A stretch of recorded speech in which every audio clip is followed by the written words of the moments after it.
Hustler Fund ni en ang'o hie?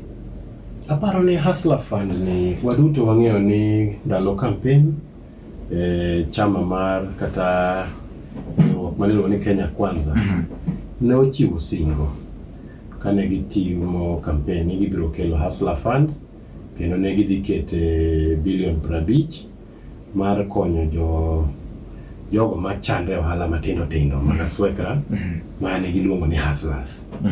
Omiyo en omenda mane gisingo ni gidhi keto mondo kony jogi e yor ohala matindo.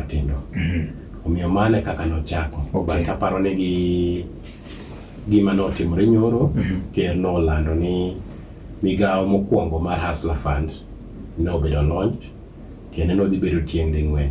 To tieng' mokwongo en mar personal loan minyalo holo chakre siling 500 nyaka 50,000. Bang' mano nitie migawo machielo mabiro ma koro iluongo ni micro. Kaeto nitiere mar small and medium enterprise. Kaeto nitiere moro be ni startup fund.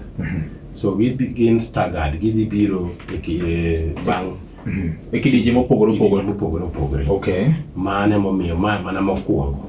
To duto te by the time girol gite higni 5 mar sirkal Kenya Kwanza to gibiro bedo a total of I think 250 to 300 billion.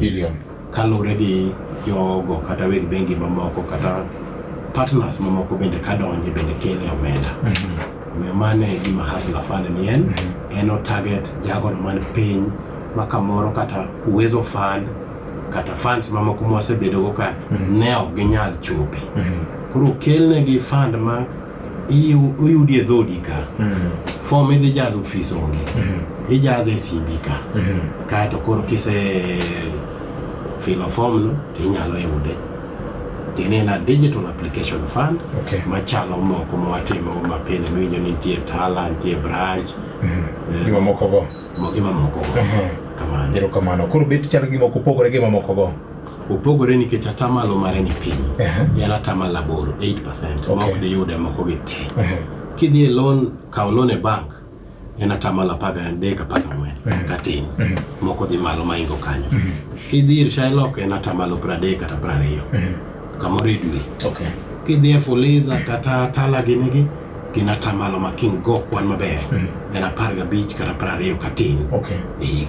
Omiyo mind is a list in terms of interest mare loan tete maseneno pachoka. Ero kamano.